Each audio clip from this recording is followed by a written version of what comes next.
अध्यक्ष में प्रेस वार्ता का आयोजन किया गया। पत्रकार साथियों को नमस्कार। आज 11 बजे हमारे राष्ट्रीय अध्यक्ष ने प्रेस कॉन्फ्रेंस किया था लखनऊ मुख्यालय पर। उन्हीं बिंदुओं पर हम पुनः स्थानीय स्तर पर ये बात करना चाहते हैं कि मतगणना निष्पक्ष रूप से होनी चाहिए। रामपुर, संभल और तमाम जैसे उदाहरण है यहाँ उपचुनाव में किस तरह किया गया। हम ये अपेक्षा करते हैं कि हमारे सरकारी जो अधिकारीगण हैं किसी दबाव में नहीं आएंगे और जो एग्जिट पोल के माध्यम से मनोवैज्ञानिक रूप से दबाव बनाए जाने की कोशिश की जा रही है, ये फर्जी एग्जिट पोल वाले वही हैं जो भारतीय जनता पार्टी से पैसे लेकर बूथ मैनेजमेंट का काम करते रहे हैं। आपने तमाम को देखे, आप तो यहाँ सारे पत्रकार बंधु नाम लेना ठीक नहीं, सब जानते हैं कि यहाँ का भी परिणाम क्या है। और एग्जिट पोल की वजह से कि लोक जनशक्ति पार्टी बिहार में 5 सीटों पर लड़ रही है, उनको 6 जिता रहे हैं।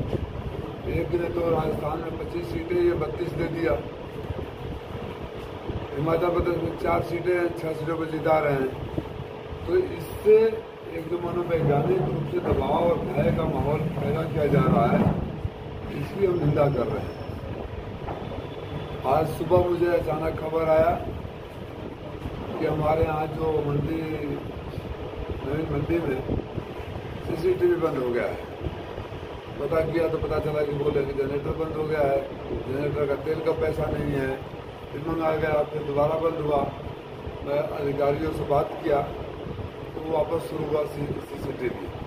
ये सब बातें हो सकती है कि टेक्निकल प्रॉब्लम रहा हो, लेकिन जिस तरह का माहौल सुप्रीम कोर्ट की बहस से लेकर जमीन स्तर पर चल गया है, जिस तरह से माहौल भारतीय जनता पार्टी ने अपने एग्जिट पोल वालों के माध्यम से बनाया है, हर कार्यकर्ता के मन में शक है, हर आम आदमी के मन में शक है। हम लोग जब गांव में प्रचार करने जाते थे तो गांव की महिलाएं जो नहीं पढ़ी लिखी हैं, मजदूर वर्ग की हैं, वो भी कहते थे बाबू उठवा तबनी के आपे के देते बसनिया में से चुरा लेते हैं।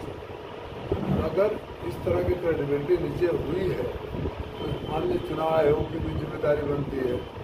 जो वर्तमान में अधिकारी यहाँ काम कर रहे हैं, चाहे बड़े स्तर से छोटे स्तर के हो, इसमें माना जाता है कि चुनाव आयोग के निर्देशन में काम करते हैं। तो चुनाव आयोग के मानकों का पालन जरूर होना चाहिए और परिणाम जब तक सामने आएगा, जिस तरह से यहाँ अब तो हम बोल रहे हैं तो आप लोग बोलना शुरू कर देते हो, IT से पहले रोना शुरू कर दिए। यहाँ जिस तरह के मंत्री जी लोगों ने काम करवाया, मैं उस विवाद में नहीं जाना चाहता था, लेकिन हम जानते हैं कि बहुत ऐतिहासिक बहुमत के साथ तृणमूल सीट जीतने वाले हैं, चाहे कोई कुछ भी करा ले। खेला हो सकता है। दीवार टूटी हुई है, बाउंड्री वॉल की, हम लोग गए थे वहाँ। आप भी पत्रकार साथी जाएंगे तो बाउंड्री वॉल जिसमें मशीन रखी है, एक तरफ दीवार टूटी हुई है, एक तरफ मिट्टी रखकर ऊंचा कर दिया गया है कि कोई भी आदमी आ सकता है। CCTV खराब हो गया। मैं अभी भी उम्मीद करूंगा कि प्रशासन निष्पक्ष है और मैं चाहूँगा कि भरोसा बना रहे। लेकिन अगर किसी तरह की कोई भी अप्रिय कार्रवाई होती है, किसी भी पक्ष से संदेह के दायरे में कुछ आता है, तो समाजवादी साथी चुप नहीं रहेंगे। हमारे हजारों साथी मतगणना के समय मौजूद रहेंगे। इसलिए मेरा निवेदन सत्ता पक्ष से भी है और शासन से भी है, प्रशासन से भी है कि लोकतंत्र के चीरभाव नहीं होना चाहिए। अच्छा, धांधली किस प्रकार से हो सकती है, क्या इसमें संभावना है? आप लोग पत्रकार साथी तमाम समय समय पर रिपोर्ट करते रहे हो, आप सब जानते हो कि धांधली किस किस प्रकार से होती है, आप सबको पता है। पोलिंग तो बहुत पीसफुल हुई, जिस तरीके का माहौल लोग सोचे नहीं थे उससे भी बेहतर हुई। जिला इंतजामिया की जितनी भी तारीफ की जाए कम है। मैंने स्वयं व्यक्तिगत रूप से मिलकर उन लोगों सबको धन्यवाद किया है, इसीलिए भरोसा कायम है। अगर अधिकारी उस तरह से नहीं किए होते तो भरोसा नहीं होता, लेकिन भरोसा करना हमारी जिम्मेदारी है और हमें पछतावा न हो भरोसा करके गलत किया, ये जिम्मेदारी प्रशासन की है। इंडिया की सरकार बनने अभी भी आपको उम्मीद है, इतना सर्वे के देखने के बाद भी? काहे का सर्वे की बात कर रहे हैं?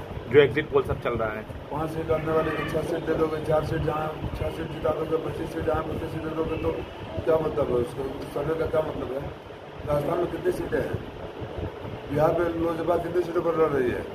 कि मध्य प्रदेश में कितनी सीटें हैं, कितने लोग आप तो पत्रकार साथी ग्राउंड लेवल पर हर जगह दिखते थे, आप में से कोई सर्वे करने वाले से मिला? हमने से तो कोई नहीं मिला। कोई आप साथी ने से देखा हो कि कोई सर्वे कर रहा है? मिला नहीं मिला।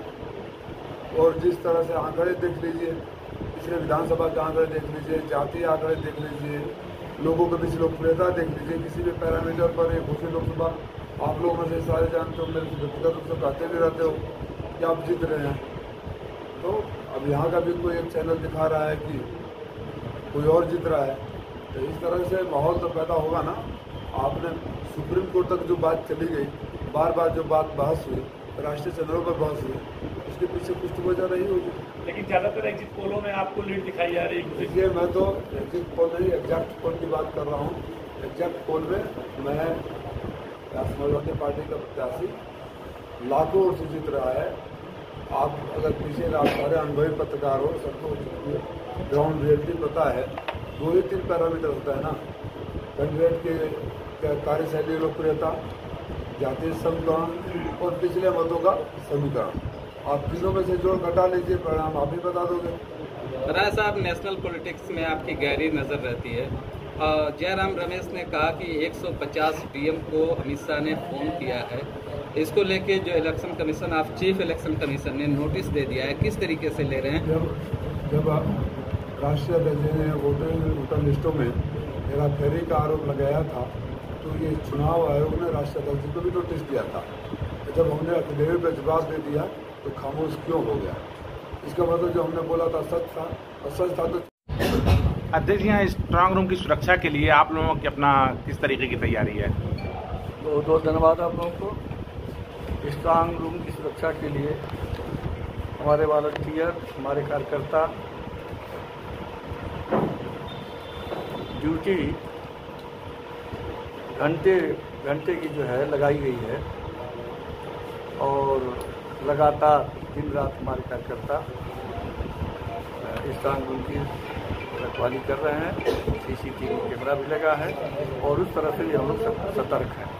जैसा भी राय साहब ने हमें बताया कि वहाँ पर जो है दीवार में जो है सेंध है, जगह खाली है वहाँ पर, और कुछ मिट्टी पाटा गया है, काफ़ी ऊंचाई है, आना जाना वहाँ आसान है, कैमरा वगैरह बंद हो जा रहा है, डीजल का पैसा नहीं है, तो इन सब सारी चीज़ों को कैसे मैनेज किया जाएगा? ये कैसे प्रशासन की लापरवाही मानी जाएगी, और हमारे प्रत्याशी महोदय ने, हम सारे लोगों ने इसकी शिकायत किया है, और हम अपेक्षा करते हैं कि ये सारी कमियां दूर कर दी जाएगी।